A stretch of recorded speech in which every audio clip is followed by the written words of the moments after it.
Good morning, ladies and gentlemen. Bonjour, mesdames et messieurs. Vous suivez votre émission Complément de cours et conseils pratiques. Vous l'aurez compris, cette fois-ci, nous abordons l'épreuve d'anglais. Nous sommes en compagnie de M. Dosso, enseignant en anglais. Et aujourd'hui, nous allons, comme à l'accoutumée, exposer le plan squelettique de l'émission en axe 1. Nous verrons la période de préparation pendant l'année. En axe 2, la période du renforcement. Et en axe 3, l'attitude à avoir face à l'épreuve. Et donc, nous revenons vers notre invité. Bonjour, Monsieur Dosso. Bonjour, monsieur. Et bienvenue à vous sur notre plateau. Merci pour l'invitation. D'accord, très bien noté. Et donc, Monsieur Dosso, quelle est l'importance de la discipline anglaise de façon générale? Bien, je vous remercie de m'associer à votre chaîne 2R TV. De rien, monsieur. Je remercie un peu tout le personnel pour l'invitation. Alors, pour revenir à votre question, je voudrais dire que l'importance de l'anglais n'est plus à démontrer aujourd'hui. Et l'anglais est une langue très importante dans tous les domaines. Et pour un étudiant qui veut être international, qui veut être compétent, je crois que l'anglais est indispensable. Alors, on ne peut rien faire sans l'anglais aujourd'hui. Nous parlons de globalisation, de mondialisation, et cela ne peut se faire qu'avec l'anglais et bien entendu notre langue d'origine. Alors donc, je crois que l'anglais se montre une langue indispensable, associée à ce qu'on appelle, à tout ce que vous appelez des équipements informatiques. Voilà deux aspects qui viennent s'ajouter à votre formation initiale. D'accord, Monsieur Dosso. Et donc, cette fois-ci, la question de l'importance de l'anglais, mais de façon plus précise, quelle est son utilité dans les programmes BTS? Son utilité s'explique par le complément que l'anglais ajoute à votre formation initiale. Je veux dire, vous êtes aujourd'hui un étudiant en comptabilité. C'est bien de savoir d'avoir la notion de la comptabilité, mais si vous avez l'anglais en plus, ça vous ouvre des portes. Surtout adapté à la filière. Voilà. Et aussi, prenons un étudiant en gestion commerciale, ce sera pratiquement la même chose. Un commercial aujourd'hui, je crois qu'il sera confronté à tout type de clients et voilà, des anglophones également qu'il pourra rencontrer. Alors, savoir parler l'anglais va lui faciliter la tâche en plus de la formation initiale qu'il a eue en gestion commerciale. D'où l'importance de l'anglais dans les programmes de BTS. Surtout même en tourisme et hôtellerie aussi. Tout à fait. Pour faciliter, pour briser les barrières de la langue avec les touristes et tout ça. Bien sûr. Voilà, afin de pouvoir voyager, voilà, faire le tour du pays, enfin l'intérieur du pays d'abord et puis peut-être à l'international, pouvoir voyager facilement et échanger aussi également avec les étrangers voilà, qui viennent d'ailleurs. Et donc, est-ce à dire que l'anglais est devenu comme un visa? C'est un passeport. C'est un passeport et voilà, vous avez tout dit, hein, c'est un visa. Effectivement, c'est clair. Et donc, professeur, voilà, nous venons d'épuiser le premier axe de notre émission. Nous abordons maintenant l'axe 2 qui est la période de renforcement. Et donc, vous êtes sans savoir que aujourd'hui, les gens s'orientent plus vers des structures d'encadrement pour se performer avant la période d'examen du BTS, notamment en anglais. Et donc, comment doit-on faire le choix de la structure d'encadrement? Le premier critère d'abord, c'est s'assurer que cette structure existe depuis longtemps. Voilà. Parce que par rapport à l'expérience? Oui, l'expérience, tout à fait. Que cette structure a déjà une expérience dans le domaine des renforcements. Deuxième chose aussi, que cette structure possède des enseignants compétents qui pourront, dans un délai assez court, revenir un peu sur les aspects essentiels des cours qu'ils auront vus durant toute l'année. Et s'assurer également que cette structure offre un emploi du temps raisonnable, parce qu'on a des structures qui vont vous dire qu'en une semaine, ils peuvent faire un renforcement, ce qui n'est pas évident. Matin au soir. Voilà. Donc, il faut une structure qui va donner un emploi du temps raisonnable et qui pourra aussi, dans un bref délai, revenir sur beaucoup d'aspects pratiques dans différentes matières que vous aurez vues toute l'année. Et donc, il y a aussi des étudiants qui sont réticents à la question d'aller vers ces structures d'encadrement, et qui souvent s'organisent en groupement d'étudiants pour pouvoir étudier. Qu'est-ce que vous en pensez? S'ils étudient, c'est bon. Parce que voilà, le danger avec cela, c'est que par moment, c'est peut-être un qui est vraiment bon et les autres viennent pour l'assister. Et le plus souvent, ça tire souvent après, pendant le déroulement des exercices, on tire souvent vers des causeries, des bavardages. Et voilà, c'est pas fait par des professionnels, c'est fait par des camarades. Voilà, entre soi-même, et c'est pas évident. Je crois qu'il est mieux de s'orienter vers des structures où vous avez des professionnels, des enseignants qualifiés qui pourront, voilà, dans une discipline, voilà, vous revenir un peu sur vos différentes spécialités. Et donc, il y a aussi ces étudiants-là qui sont vraiment réticents vraiment, et qui décident de s'organiser, de façon personnelle pour se performer dans cette discipline. Et donc, mais pour cet étudiant-là qui a aussi des lacunes, comment l'étudiant a fait pour déceler ces insuffisances pendant cette période? D'où l'importance de se référer aux structures d'encadrement, parce que voilà, c'est difficile. Je peux peut-être déceler mes lacunes, mais est-ce que je pourrais déceler toutes mes lacunes? C'est pas évident. Voilà, c'est pas évident. Donc, il est mieux de s'orienter vers des structures d'encadrement qui pourront vous aider dans un premier temps à déceler vos lacunes et qui pourront vous aider aussi dans un deuxième temps à pouvoir combler un peu voilà, toutes ces lacunes-là. Donc, je crois qu'il est mieux. Voilà, c'est vrai, c'est possible de déceler soi-même ces lacunes. Ça, c'est pas, voilà, c'est possible. Mais le souci va peut-être se poser au niveau de comment combler ces lacunes, qu'est-ce qu'il faut faire comme solution alternative. Voilà, tout à fait. Avoir des solutions pour pouvoir s'en sortir. D'accord.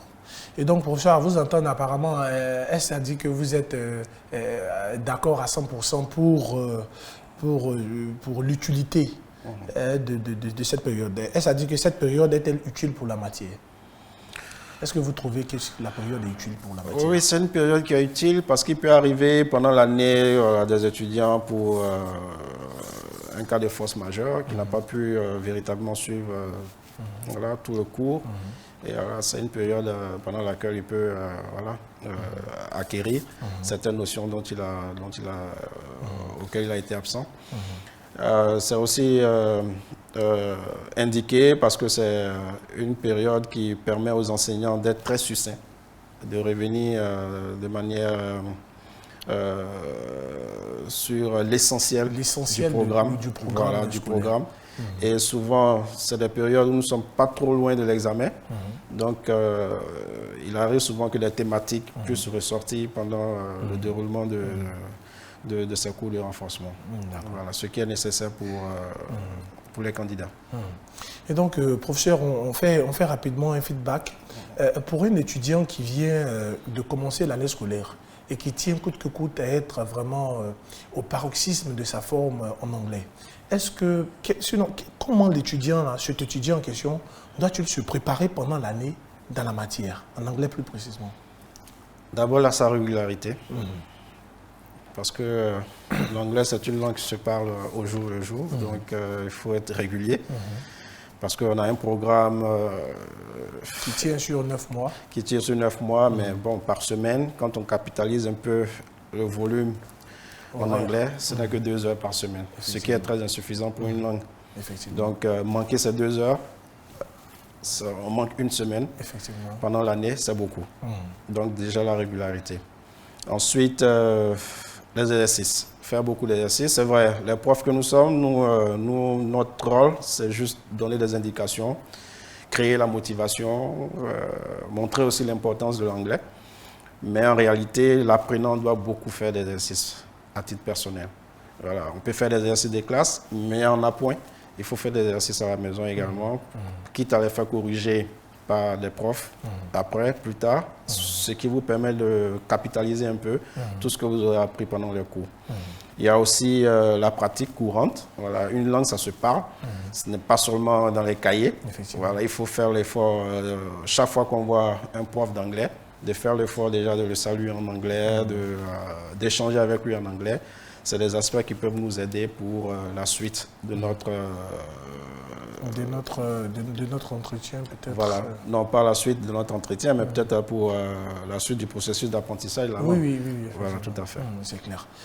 Et donc, mais hormis ça aussi, est-ce que, parce qu'il y a des étudiants vraiment qui banalisent complètement la langue anglaise, sinon la matière anglaise, en période de préparation même, et même depuis le début d'année. Donc, ils n'ont vraiment aucune considération pour la matière. Est-ce qu'il y a peut-être des techniques pour intéresser, sinon pour faire intéresser ces étudiants à la matière? C'est de là montrer que la matière est importante. Si elle n'était pas importante, elle ne ferait pas partie des matières dispensées dans la filière. Si cette matière figure dans la liste des disciplines dans cette filière, c'est qu'elle est importante. La deuxième chose, c'est que, comme je l'ai dit au départ, au début de notre entretien, l'anglais, c'est un complément. C'est un complément qui, voilà, vous ne pouvez pas faire une phrase sans complément. Ça peut arriver, mais je vais dire que quand il y a un complément, voilà, cela nous donne une phrase. C'est sujet, c'est verbe, c'est complément. Donc quand on dit que l'anglais est un complément, vous pouvez avoir une très bonne formation, ce qui est bien. Vous pouvez aussi être un homme d'action, ce qui est bien. Ça, c'est le verbe. Mais maintenant, si vous n'avez pas le complément, cela peut vous créer des limites par rapport à certaines opportunités. Donc l'anglais aujourd'hui, c'est un complément. Alors montrer à ces étudiants-là que sans l'anglais demain, ils auront peut-être des difficultés d'intégration. Avec l'anglais, ce sera beaucoup plus facile.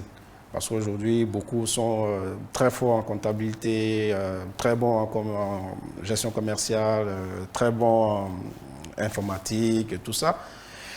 Mais qu'est-ce qui nous détermine? C'est l'anglais. Le petit plus. C'est le petit plus. C'est lui qui fait la différence et c'est lui qui doit te permettre, s'il y a une opportunité aujourd'hui qui s'offre, voilà, et on pourra dire, ah, lui, il parle anglais, en plus de tout ce qu'il a comme aptitude, en plus de l'anglais, je crois que lui, on pourra opter pour lui. Donc, c'est le petit plus aujourd'hui qui fera la différence entre tous les candidats, voilà, les étudiants demain. D'accord, professeur. Justement, en parlant de petit plus, est-ce que peut-être regarder des films sous-titrés en anglais ou lire des romans en anglais ne pourrait pas faciliter l'obtention de ce petit plus-là? C'est des bonnes astuces. C'est des bonnes astuces. J'ai parlé tout à l'heure d'efforts personnels. En anglais, c'est pratiquement 60 à 70% soi-même d'apprentissage. Voilà. Il faut vraiment se donner la volonté à 70%. Les 30%, c'est les profs, c'est les exercices et tout ça. Mais 70%, c'est vous-même. Il faut vraiment avoir la motivation. Et à partir de là, maintenant, vous pouvez pratiquer la langue. Donc, ce que vous donnez comme astuce, c'est très bon. C'est aussi aller sur des sites de recherche, des sites en anglais pour apprendre, suivre des films, écouter même BBC, voilà, en anglais. C'est bien parce que même au début, vous ne pouvez rien comprendre. L'objectif, c'est d'installer la mécanique au niveau de l'ouïe parce que une langue, c'est un processus. C'est un processus. Regardez les enfants aujourd'hui, nos enfants à la maison. Au début, ils ne savent pas écrire, mais ils arrivent à parler. Effectivement. Mais au début, quand ils parlent, ils font des erreurs au niveau des articles. Au lieu de la table, il vous dira le table, voilà, il vous dira le télévision. Effectivement. Et par moments, on rit, et on lui rappelle qu'on ne dit pas le télévision, on dit la télévision. Demain encore, il répète le télévision. Mais donnez-lui 2 semaines, il va vous dire la télévision. Demandez-lui d'écrire, il ne pourra pas écrire, mais il sait déjà parler. Donc l'anglais s'apprend beaucoup par l'écoute. Alors, si vous avez une radio à la maison, mettre la radio, une télévision sur une chaîne anglaise, écoutez, vous pouvez vous asseoir pour écouter, vous pouvez ne même pas vous asseoir, vaquer à vos occupations. Même la chaîne étant en anglais, ben, ça vous prépare à beaucoup d'avantages. Voilà. Astuces, topo, technique, orientation en anglais, tout dans votre émission Complément de cours, juste après cet arrêt publicitaire. Instant pub. Instant pub. Instant pub.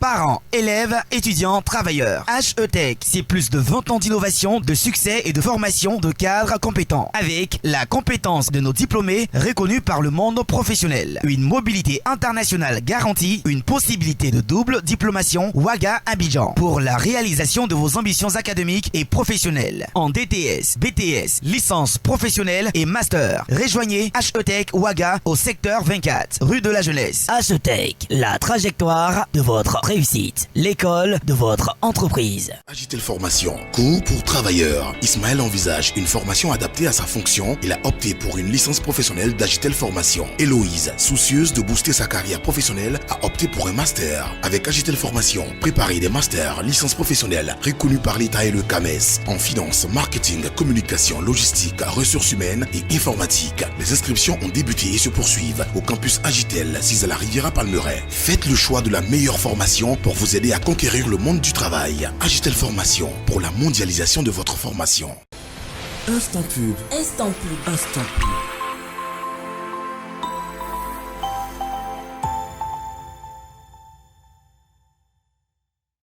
Eh bien, nous sommes de retour sur notre plateau en compagnie de notre cher invité, Monsieur Dosso, enseignant en anglais, qui nous entretient aujourd'hui sur le sujet l'épreuve d'anglais au BTS. Et donc, Monsieur Dosso, nous venions d'aborder la question de la préparation pendant l'année d'un étudiant. Et donc, maintenant, j'ai une question plutôt précise et dont la véracité est vraiment avérée. Il y a le fameux jeu des biné-biné pour trouver des réponses dans le comprehension check, par exemple, des paragraphes entiers copiés en guise de writing, tant de réalités et de pratiques que connaissent les étudiants. Professeur, vraiment, instruisez-nous sur des techniques pour que les étudiants n'aient plus à répéter ces cas-là. Bien, c'est un exercice difficile parce qu'on a un bref temps. Voilà, il faut pouvoir revenir un peu sur la méthodologie. Je pourrais dire tout simplement au niveau de la compréhension, les biné-biné ne sont pas évidents. Je crois qu'au niveau de la compréhension, ce qu'il y a lieu de faire comme astuce, c'est de savoir d'abord que les questions suivent l'ordre chronologique du texte qui vous est donné. C'est-à-dire quand vous prenez un texte, il a un début, il a une fin, il a un milieu. Alors donc, les questions suivent cet ordre chronologique. Donc la première question, n'allez pas chercher sa réponse à la fin du texte, parce que les questions résument le texte, et un résumé ne se fait pas dans le désordre, il se fait dans l'ordre. Donc la première question, il faut plutôt aller chercher sa réponse dans le début du texte. Ensuite, les deuxième et troisième questions, il faut plutôt chercher leur réponse en milieu des textes. Et la quatrième question, s'il y en a, il faut chercher cette réponse en fin des textes. Donc voici une astuce au niveau des réponses aux questions de compréhension. Et pour le deuxième writing, astuce, toujours dans le comprehension check. Toujours dans le comprehension check. Deuxième astuce, c'est de faire attention, de mettre beaucoup plus l'accent sur le sujet et le complément de chaque question. Parce que vous allez forcément retrouver l'un ou l'autre de ces éléments dans le texte. Et c'est à partir de là que vous pourrez repérer l'élément de réponse à la question qui vous est posée. Voilà. Et voilà, faire aussi attention au temps que vous allez utiliser pour répondre aux questions. Voilà. Donc voilà un peu pour la compréhension. Pour le writing c'est un exercice mécanique. J'avoue que celui qui n'a pas eu l'habitude de faire du writing, durant l'année, il sera quand même difficile de faire un miracle au niveau de l'examen. Il est intéressant, durant l'année déjà, de s'exercer au niveau du writing, afin d'être beaucoup plus à l'aise pour l'examen. Quoi qu'il en soit, il faut, au niveau du writing, s'assurer que vous faites une introduction, vous avez fait un développement et que vous avez également terminé par une conclusion. Donc, voici les 3 parties pour la forme. Et au niveau du contenu, s'assurer que vous êtes dans l'esprit du sujet, que voilà, ce que le sujet vous demande de faire, vous êtes correctement dans cet esprit-là. S'assurer au niveau de l'introduction, comme en français, que vous avez fait l'entonnoir, c'est-à-dire on part d'une généralité. Après la généralité, on particularise un peu le sujet, on pose la problématique et on annonce le plan. Voici les 4 parties voilà, qui doivent figurer au niveau de l'introduction. Au niveau du développement, c'est le standard, argument, développement, exemple, voilà, explication et tout ça. Donc ça, c'est au niveau du développement. Et au niveau de la conclusion, elle est tout simple, c'est juste la reformulation de votre introduction. C'est dire autrement ce que vous avez dit dans votre introduction. Donc, dans un premier temps, vous faites un bilan. Après le bilan, vous donnez votre opinion. Et après votre opinion, vous faites une synthèse. Ou vous pouvez aussi, si vous voulez, faire un complément d'arguments. Et maintenant, vous terminez par une ouverture. Ce qui est optionnel, hein. Ce n'est pas obligatoire de faire une ouverture. Voilà, ça peut être sous forme de questions ou sous forme affirmative. Donc, voici un peu les 4 éléments qu'il faut également au niveau de la conclusion. Donc, 4 éléments au niveau de l'introduction, 4 éléments au niveau de la conclusion. Et pour le développement, c'est le standard, c'est les arguments, explications, exemples, voilà, détails, etc. Conséquences, si ça dépend du sujet. D'accord, bien noté, professeur. En ce qui concerne le writing, il y a des consignes. Sinon, il y a plusieurs catégories de consignes qui sont données. Souvent, on demande de write a letter. Souvent, on demande de par exemple, transmettre un message à un ami qui est en colonie de vacances. Pour la lettre, il y a plusieurs formes. Il y a peut-être une forme administrative, il y a une forme... en tout cas, il y a beaucoup de formes. Qu'est-ce que vous conseillez aux étudiants pour assimiler la méthodologie, puisque c'est certainement des méthodologies différentes, pour être prêt à parer à certaines éventualités? J'avoue que, je vais peut-être répondre à la question, mais j'avoue qu'il est vraiment rare d'avoir à écrire des lettres au niveau de la dissertation, au niveau du BTS. Le plus souvent, c'est des sujets descriptifs, des sujets argumentatifs, des sujets causes et conséquences, le plus souvent qui sont donnés. Il est rare d'avoir à écrire une lettre, parce que, comme vous le dites, il y a différents types de lettres, et il faut encore avoir vu toutes ces méthodologies-là pendant l'année, ce qui n'est pas évident. Je crois qu'en licence professionnelle, c'est plus pratique de voir un peu tous ces aspects. Mais au niveau du BTS, il est vraiment rare d'avoir à écrire des lettres durant l'examen.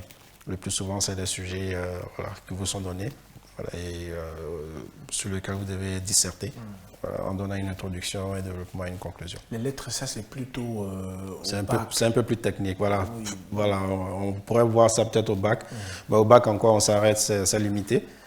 Mais au niveau du BTS, je crois que c'est plus en licence professionnelle.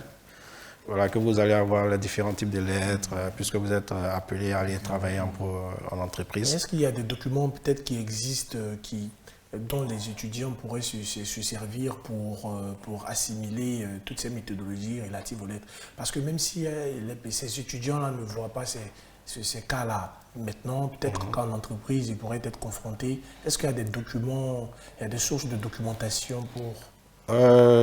Il faut, je crois qu'au niveau de la documentation, on n'a pas, en anglais, c'est plus, je vais dire, une documentation en tant que telle comme référence et vous en avez déjà pour toutes les filières.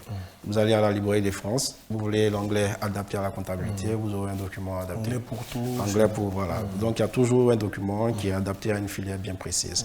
Maintenant, en ce qui concerne, je vais dire, les différents types de lettres, les différents types de procédures qu'il y a à suivre pour pouvoir écrire une lettre correctement.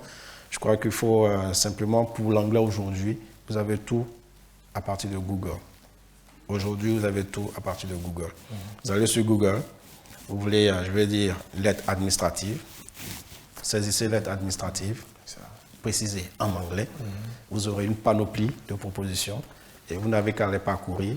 Et celle qui vous sert, qui est adaptée peut-être à l'annonce à laquelle vous voulez postuler, voilà, vous optez pour cette dernière. D'accord, bien noté, professeur. Et donc, nous tirons allègrement vers la fin de notre émission. D'accord. Et maintenant, nous amorçons la phase 3, qui est l'attitude à avoir face à l'épreuve. Comment évaluer la probabilité pour qu'un chapitre apparaisse dans le sujet, sinon une thématique apparaisse au cours de l'épreuve? C'est l'actualité. Je crois que durant toute l'année, il faut suivre un peu l'actualité. Voilà, les thématiques partent de l'actualité. Voilà, s'il y a un thème qui a été beaucoup abordé durant l'année, voilà, le plus souvent les textes vont tourner autour de cette thématique-là, selon les filières, bien entendu. Voilà. Donc, si vous prenez la comptabilité, il y a peut-être une thématique dont on a beaucoup développé, peut-être durant toute l'année. Voilà, ne soyez pas étonnés que cette thématique-là apparaisse lors de la situation politique. Voilà, la situation politique. Donc, ça dépend des filières, en fait. Voilà, aujourd'hui, si je prends le cas de la filière gestion commerciale, voilà, même peut-être des filières industrielles, aujourd'hui, ils pourraient plus s'orienter vers la bataille qui existe aujourd'hui entre Huawei et les États-Unis et tout ça. Voilà, et essayer de voir à ce niveau-là des textes qui sont un peu liés un peu à cette bataille-là. Voilà, on ne sait jamais. C'est des filières, c'est comme ça que le plus souvent les thématiques sont choisies pour l'examen. D'accord, professeur. Et donc, pour un étudiant qui n'a pas encore eu la chance, puisqu'il n'a pas encore composé au devoir, un sujet typique de cas BTS, comment se présente le sujet d'anglais à l'examen? D'accord, merci. Alors, vous avez d'abord le texte qui est suivi par moment de vocabulaire. Le vocabulaire, c'est quelques mots qui sont expliqués, voilà, dont on vous donne les explications en français, voilà, qu'on estime un peu difficile pour la compréhension du texte. Voilà, suivi d'un exercice de compréhension. Et dans l'exercice de compréhension, vous avez 3 ou 4 questions. Après l'exercice de compréhension, vous avez l'exercice de dissertation, le essay writing. Et là, vous avez un sujet, un topic, un sujet qui vous est donné, sur lequel vous devez disserter. Et c'est suivi de 2 exercices de traduction. Donc, on a ce qu'on appelle l'exercice de thème, où le passage il est en français, vous devez le traduire en anglais. Et l'exercice de version, où le passage il est en anglais. Et ce passage-là vient du texte, parce qu'il est déjà en anglais. Et là, vous devez le traduire en français. Donc, voici les 2 exercices de traduction. Donc, pour résumer, vous avez 3 grands exercices au niveau de l'exercice de l'examen en anglais. Après ça, c'est quelle attitude? Hier répond par quelle attitude? Maintenant, vous avez dit pour résumer, Maintenant, moi, il reprend maintenant. Ok.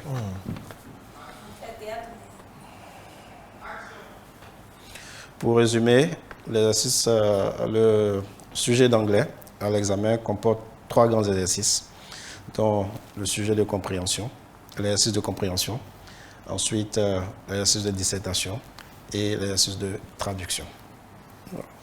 D'accord, bien noté, professeur. Et voilà, aujourd'hui, c'est le jour des examens et je suis enfin confronté à mon sujet d'anglais. Quelle attitude dois-je avoir? Okay. Bien, je dirais aux étudiants qu'il est indiqué de ne pas se précipiter pour lire le texte. Il faut d'abord lire les questions de compréhension, les 3 ou 4 questions de compréhension, le lire attentivement. Ensuite, lire le sujet de dissertation et lire l'exercice de traduction. Et plus précisément, celui de thème, l'exercice de thème, où le passage il est en français.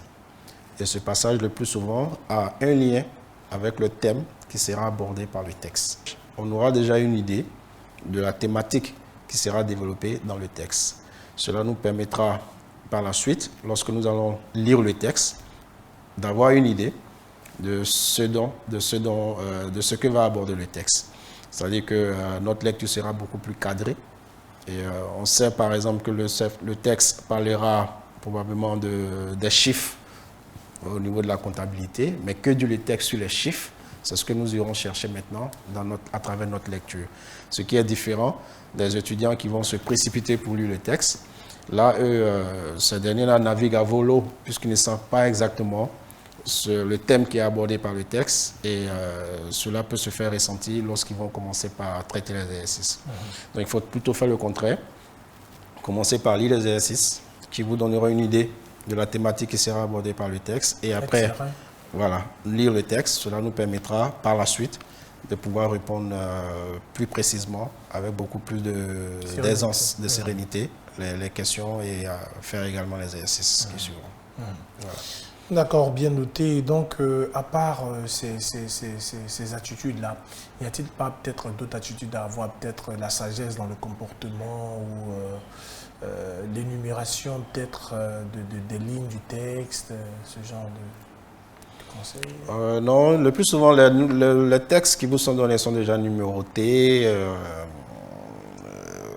Je le dis souvent à mes étudiants que ce n'est pas nécessaire, en fait, voilà, de souligner les mots difficiles, de numéroter le texte et tout ça. Bon, c'est vraiment une perte de temps. Okay. Je crois qu'il faut aller à l'essentiel. Aller à l'essentiel, c'est lire les 4 questions de compréhension qui vous résument le texte déjà. Ces 4 questions vous résument le texte. Donc, si vous comprenez ces 4 questions, ça veut dire que vous avez déjà une idée de ce que le texte va aborder. Donc, c'est nécessaire de commencer par les questions. Et maintenant, vous pourrez voilà, revenir sur ce que j'ai dit tout à l'heure, la thématique. Et maintenant, et plus tard, vous commencez par lire le texte. Et cela vous mettra beaucoup plus à l'aise et beaucoup plus sereinement pour pouvoir faire le reste des exercices. Maintenant, ce que je peux indiquer aux étudiants également, c'est de s'assurer de faire les 3 exercices. Le plus souvent, quand nous corrigeons les feuilles de BTS, le constat, c'est que de plus en plus, les étudiants ne font pas l'exercice de dissertation. C'est 6 points, multiplié par 2, ça vous fait 12 points que vous laissez à l'examen. Pourtant, il y en a parmi vous qui échouent à 1 point. Et, voilà, et lorsqu'ils échouent à 1 point, ils pleurent. Mais ils oublient souvent qu'ils ont laissé 12 points eux-mêmes voilà, à l'examen. Donc il faut faire l'effort de faire les 3 exercices au niveau de l'anglais, ce qui vous permettra un peu de capitaliser un peu vos points au finish. Donc s'assurer que vous avez fait les 3 exercices, l'exercice de compréhension, l'exercice de dissertation et les 2 exercices de traduction. Comme ça, vous êtes au moins assuré d'avoir au moins la moyenne. Et il faut également faire l'effort de prendre les 6 points de compréhension. C'est l'exercice le plus facile au niveau du sujet qui vous est donné à l'examen. C'est l'exercice, je dis plus facile, parce que c'est un exercice de reproduction. En compréhension, on ne vous demande pas d'inventer, d'imaginer. Tout ce qu'on vous demande, c'est de répondre à des questions qui sont liées à un texte. Et les éléments de réponse sont dans le texte. Ici, il n'y a rien à imaginer, il n'y a rien à inventer, c'est juste de reproduire. Alors, donc, il faut, ici, dans cet exercice-là, prenez les 6 points. Quand vous avez ces 6 points, vous faites l'effort de faire les 2 exercices de traduction. Je prends un exemple, vous avez 2, ça vous fait 4, plus les 6, ça vous fait déjà 10. Et celui qui va s'hasarder, faire l'effort de faire l'exercice de dissertation, même avec 2 points, il a 12 en anglais. Donc, c'est déjà de s'assurer de prendre les 6 points de compréhension qui sont prenables par tout étudiant. Quel que soit votre niveau, vous pouvez prendre les 6 points. Il suffit d'être subtil, de faire preuve d'intelligence et pour vous en sortir. Voilà, parce que la question 1, il faut chercher dans les premiers paragraphes du texte. Les questions 2 et 3 dans le milieu du texte et la 4e question vers la fin du texte. Faire attention au sujet et au complément de chaque question. Ce sont ces mots-là que vous cherchez à repérer dans le texte. Lorsque vous les repérez, prenez la phrase. Prenez les phrases. Parce qu'il y en a qui prennent le sujet, le verbe, ils laissent le complément. Non, prenez toute la phrase. C'est en anglais, une phrase commence par une majuscule, ça se termine par un point. Donc prenez la phrase, remettez-la sur votre feuille de copie. C'est tout ce qu'on vous demande au niveau de la compréhension. Et lorsque vous faites ça, que vous prenez les 6 points, vous voyez que vous avez déjà une bonne base pour avoir la moyenne en anglais. Alors, professeur, nous comprenons que vraiment rien n'est à négliger en ce qui concerne l'épreuve d'anglais. Et voilà, nous sommes à la fin de notre émission. Final words, mot de fin. Ok, je vais peut-être le dire en français et peut-être voilà, traduire ensuite. Bon, je souhaite bonne chance. Bonne chance à tous nos étudiants sur tout le territoire ivoirien. Et voilà, que Dieu soit leur inspiration et aussi leur soutien. Voilà. Donc en anglais, je dirais good luck to all the students in our country. And may God be their inspiration and may God be their support for the examination. Ok, sir. Merci beaucoup, monsieur. Thank you. Sir. Vraiment, merci beaucoup. Et donc, chers téléspectateurs, vous suivez votre émission Complément de cours et conseils pratiques pour le BTS. Et nous étions en compagnie de notre invité, monsieur Dosso, enseignant en anglais. Nous avons été très ravis de partager ce moment avec vous et nous espérons que par cette émission, vous vous êtes beaucoup instruits. Rendez-vous pour un prochain numéro de Complément de cours sur 2GFTV. Goodbye.